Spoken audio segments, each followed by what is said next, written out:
All right, now so you're still doing the corners, right? Keep the corners here on the fade, like a mid fade, like mid low. Whatever length you cut it last time. Okay. It was good. Yeah, it kind of masked some of these like lighter spots. It just made it blend all together. It looked like you cut it a little bit lower last time. I feel like when you have lighter spots on the top, the lower the better.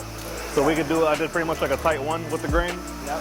Because it blended in the light spots, and then you wanted your fade low and close to the ear, right? Keep that corner defined. Keep the corner, and then you had the part in there. Yeah, little part right up in the corner. The part, Okay, together, yeah. cool, you got it.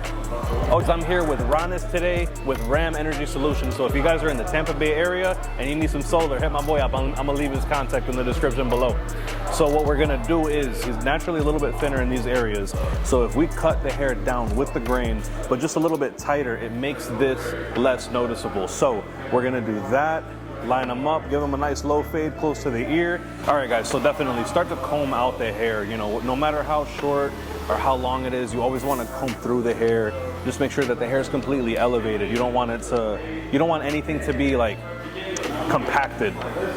Anything compacted. You want all this hair to be loose, ready to receive the clipper. So we'll start here with this number 1 guard. You know, we can start pretty tight with the 1 guard closed, and we're gonna go down with the grain. And again, when I say with the grain, basically what I'm talking about is if this hair is growing this direction here, I'm gonna take this clipper and I'm gonna go with it in that direction, right? This hair is growing forward, so I'm gonna lay this hair down, cutting it forward. So you can basically replace the word grain with direction, natural direction of hair growth.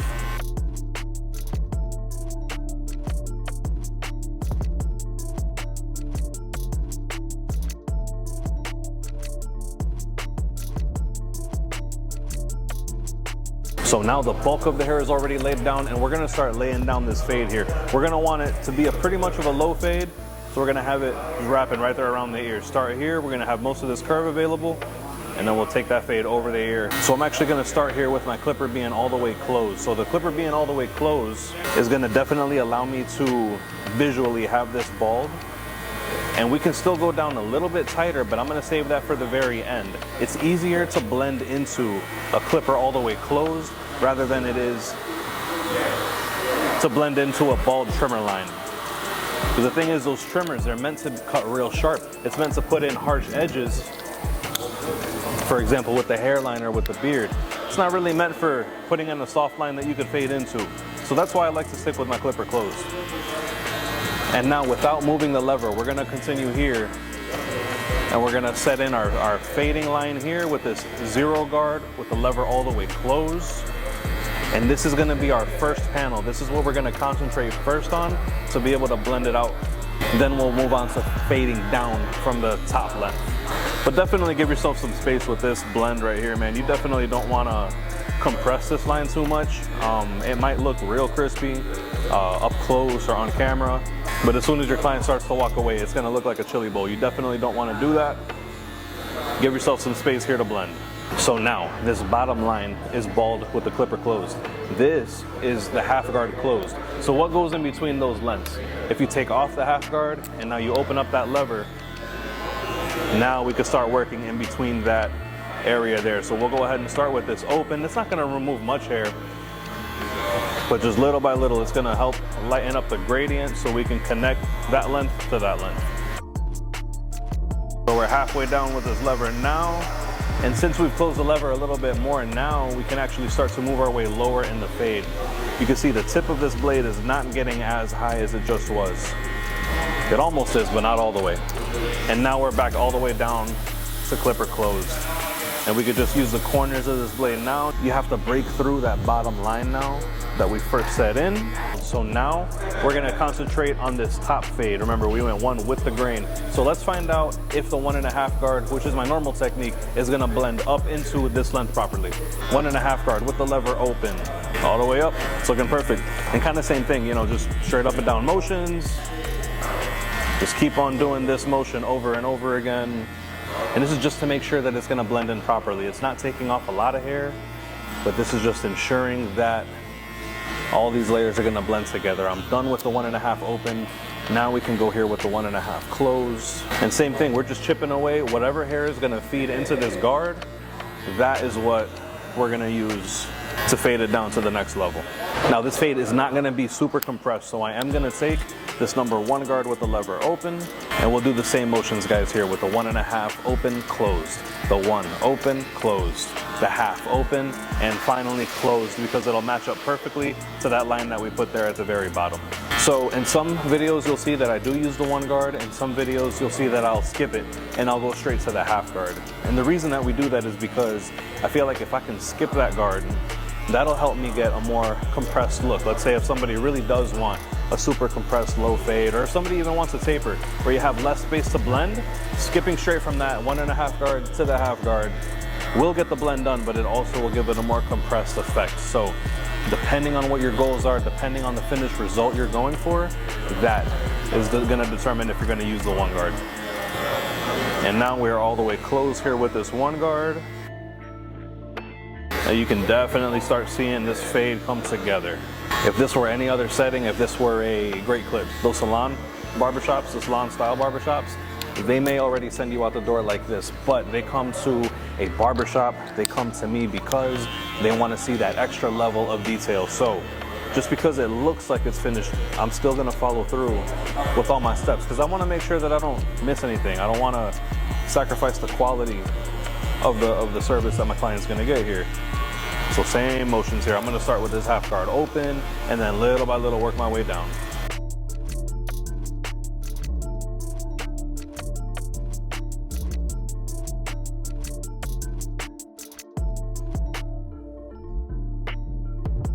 So we did the steps that we did in order to plan ahead to help us just have a more organized plan while we're cutting. If the beard has any kind of length, I'm definitely going to recommend that you go in with a pick.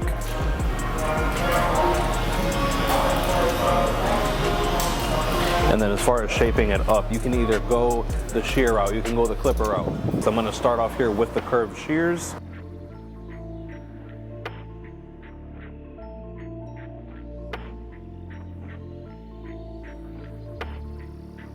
Now again, the same way when we're fading, using the 1.5 guard with the lever open can maintain a level of darkness. I like to apply that same principle when I'm shaping up the beard, because if I go with this 1.5 guard with the lever open and with the grain here, you can see that still maintains it dark.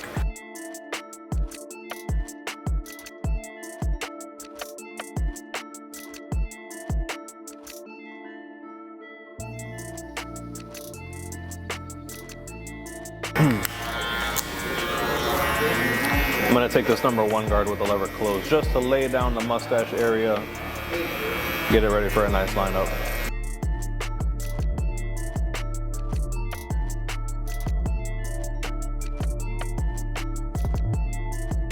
Time to apply high percentage alcohol to his hairline, because if I can start to remove the oils, remove any sweat from the day, if I could do that now to let that start to dry up, the trimmers are definitely going to hit by the time we get to the lineup.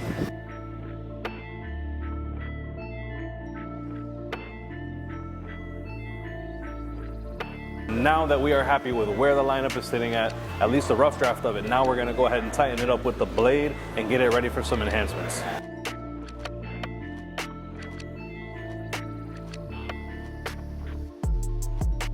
So another thing too, when you line up the beard, it's going to be important to get a straight on view of your client.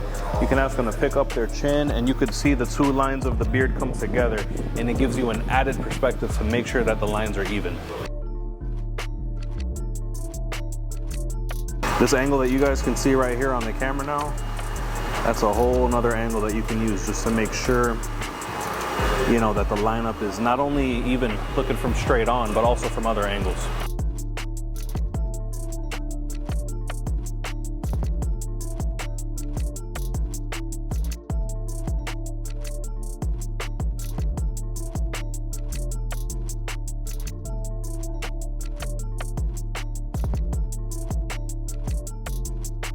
So now that the cut's complete, we have an idea of just like the whole finished result. Now we're gonna go ahead and put this part right here in this corner. And his request is a very short, but very defined part coming straight out the corner. It's the only client in my whole clientele that actually requested. So it's a very unique look. It's his signature. And it literally could be that easy, guys. Look at that. Now we're gonna put a little blade on it. Just make sure that it's nice and precise.